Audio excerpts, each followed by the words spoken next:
Malapit naman sa Golden Ghost Town ng Jingguashi, matatagpuan ang isang masikip na eskinita sa lugar na kung tawagin ay Jufin o 9 Portions. Alright mga biyero, nandito tayo ngayon sa sikat na eskinita dito sa malapit sa kanilang Gold Museum. Ito yung tinatawag nilang 9 Portions. Tinawag itong 9 Portions dahil noong araw daw, 9 na pamilya lamang nakatira dito. At kapag bumaba sa bayan ang isa sa pamilya para bumili ng kahit ano, palaging 9 na piraso ang binibili niya para meron ng lahat. Isa sa pinakasikat na delicacy ng Taiwan ay ang stinky tofu. Malayo pa lang ay alam mo na kung saan may nagtitinda nito dahil, that's right, you guessed it, umaalingasaw ang amoy nito.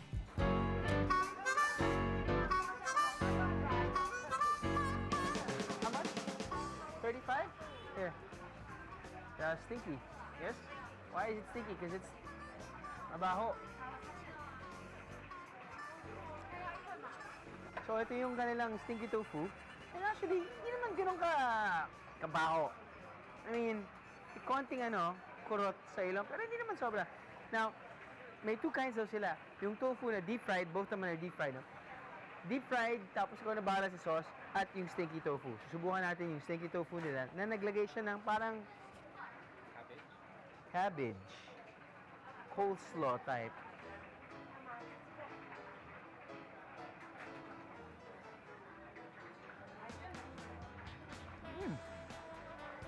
It's actually good. It's really good. Hindi siya katulad ng durian. Sabi nilang durian, smells like hell, tastes like heaven. No, it smells like hell and tastes like hell also. But this one smells like rotten cheese, but tastes like not rotten cheese. Tastes good though. Tastes good. Yung nilalagay yata nila parang something, I don't know, peanutty sauce na... What type of sauce is this?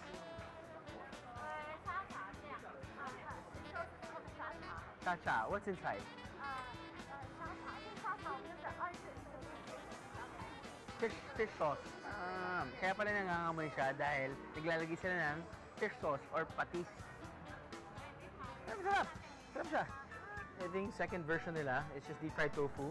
Naglagay siya ng konting some savory sauce and then yung kanilang coleslaw again. Kung wala lang ngayon akong heartburn, maglalagay ako ng chili sauce kasi yun yung pampafly. Yun yung pampa boom panes.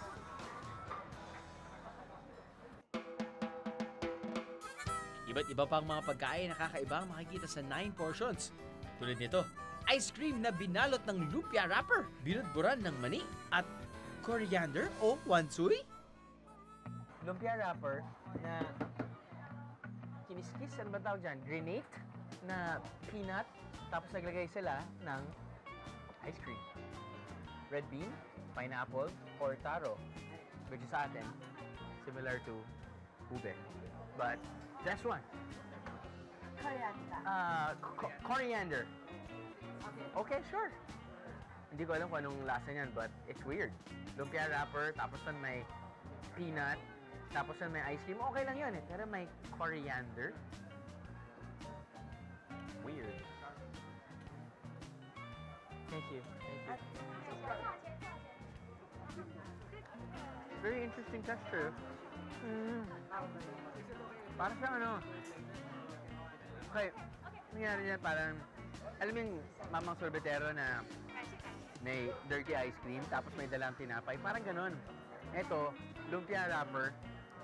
Pero hindi ko malasahan yung coriander eh. Pero gusto ko yung texture at lasa ng peanut, pati ng ice cream. I absolutely love this stuff. Street food, tapos ganito, tapos ang dahil mong variety. Oolong tea. It's good. It's very good. Taste it. Taste it.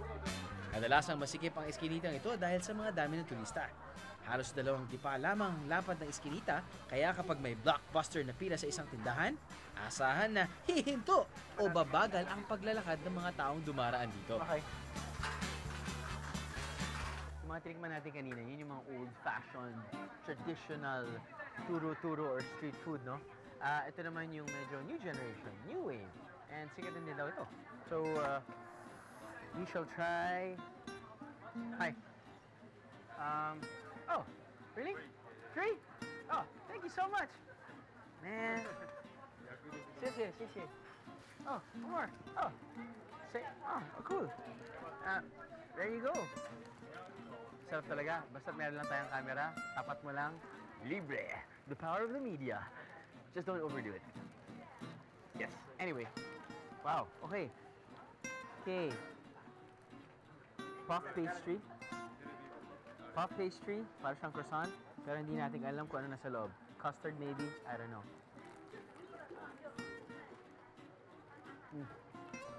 It is custard. Ito isa, babigay sa'yo.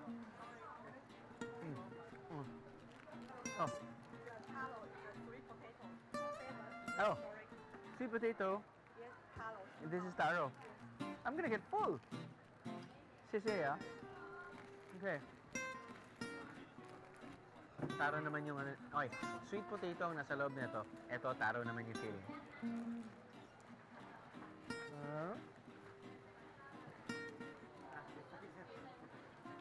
Ayos. Para siyang ano. Para siyang croissant na may filling. Buksan ang mata, ihanda ang panlasa.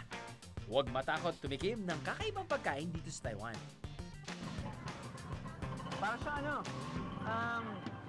sapin-sapin.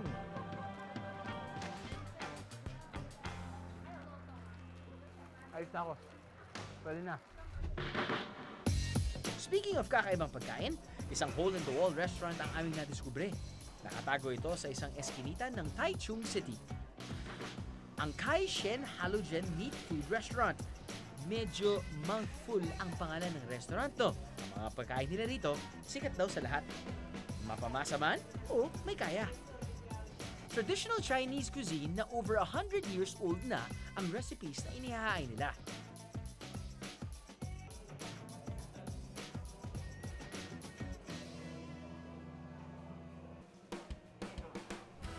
Meron daw silang bestseller, ang pork rice na may komplikadong paraan ng preparasyon.